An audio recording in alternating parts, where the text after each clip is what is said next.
Ouvert depuis 2007, Villa Scopia est installé sur la commune de Castelculier.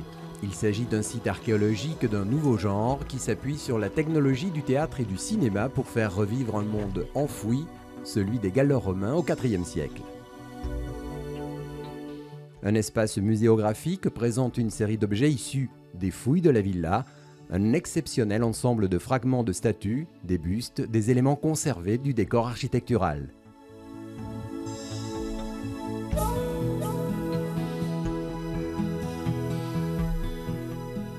Vous allez débuter cette découverte par un film qui est un Cénovision, qui va durer 40 minutes et par le biais d'images 3D son multidiffusées, va vous faire revivre un petit peu l'histoire de la villa gallo-romaine. L'histoire que nous allons vous raconter dans quelques instants est une fiction.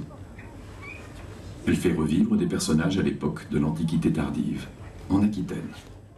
Depuis l'année 2012, en collaboration avec le service patrimoine du Conseil général de Lot-et-Garonne, la structure s'est principalement concentrée sur l'accueil des scolaires avec la mise en place d'ateliers pédagogiques. Donc on va couper la montagne pour pouvoir extraire des blocs capables, on appelle ça des blocs capables, c'est-à-dire dans lesquels on pourra après réaliser des sculptures, des colonnes, etc. Avec les restes, ils s'en servaient pour faire de la mosaïque. Décor architectural noble, la mosaïque est très répandue dans les riches demeures gallo-romaines et notamment à la villa de Castelculier. Aussi, des parcours ou des journées de découverte sont proposés aux scolaires. Je leur propose une initiation à la mosaïque traditionnelle. Là, vous voyez, c'est un bloc de Carrare, enfin, c'est un bloc blanc. Et donc, avec petit à petit, je vais réussir à tailler de plus en plus petit mon bloc pour arriver à faire des tesselles. Ça répond effectivement totalement à mes attentes, dans la mesure où les élèves ont à la fois un exposé théorique par Madame Simon, qui est suivi ensuite d'une mise en pratique par la réalisation justement de ces mosaïques.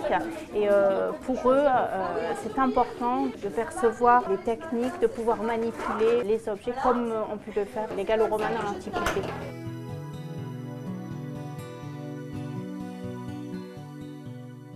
Les vestiges de cette demeure du IVe siècle s'étendaient sur 1,5 hectare. La villa Lamarque vaut surtout par sa vaste zone thermale de plus de 1000 m², mise à jour à partir de 1986.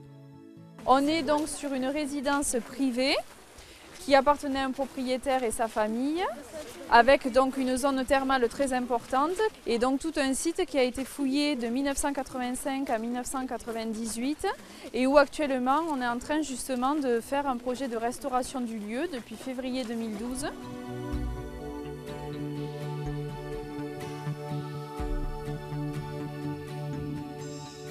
Qu'est-ce qu'on faisait comme sport?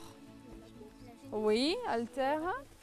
Oui, il y avait des sortes de tennis, beaucoup de jeux de balle, mais surtout, on s'entraînait à quoi?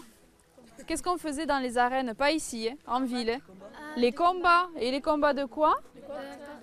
De gladiateurs.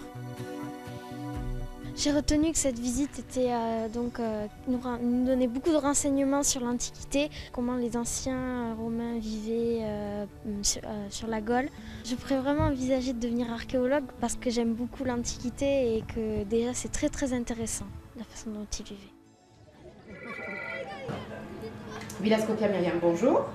Le site de Villa Scopia est accessible à tous les publics, familles, groupes, clubs du troisième âge ainsi qu'au tourisme d'affaires permettant ainsi aux entreprises d'organiser leurs séminaires. Sur la période dite scolaire, nous accueillons effectivement aussi bien des écoles maternelles jusqu'au lycée.